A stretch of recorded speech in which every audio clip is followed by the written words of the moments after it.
So the question is, why no twisting exercises in the grind style calisthenics workout program?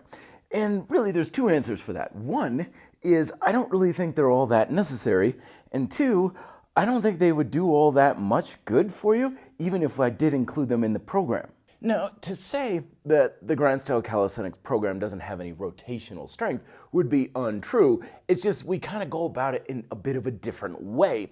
For starters, is we have a lot of rotational stuff in the stability phases, particularly for the lateral chain work. So a lot of times when we are looking at rotational strength for sport and stuff, it's actually not so much the twisting of the lumbar area we need to concern ourselves with.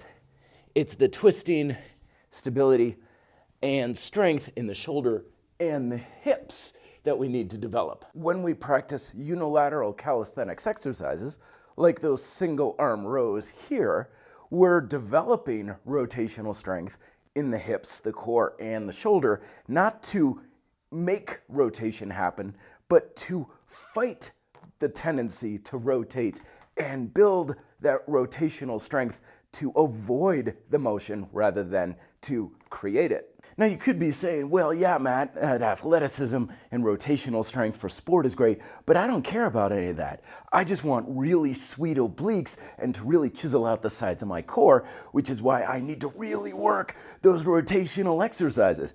And I totally get that. I used to be one of those guys who'd lock their legs into a sit-up bench, hold a 45-pound plate, and that was a great way to work my oblique, totally destroy my lower back. And it wasn't until years later when a physical therapist was like, your lower back's kind of messed up. I'm like, yeah. And she's like, don't do that.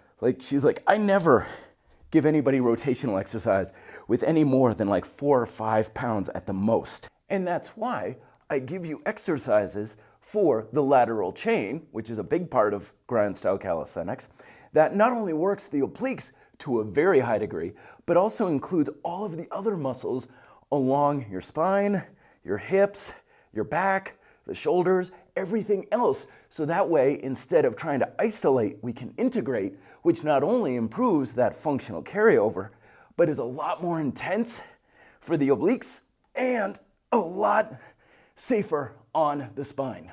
So by all means, add some rotational work to the program if you enjoy it and you feel you get benefit from it. And I think we've even got this sort of Russian twist suspension exercise in there as kind of a finisher move. So it's not wrong to use rotation. I just believe that with everything else that we've got already in the program, you're already getting plenty of that rotational strength. And when it comes to building up your obliques, I don't really think it's that much more effective than some of the other lateral stuff that we're doing.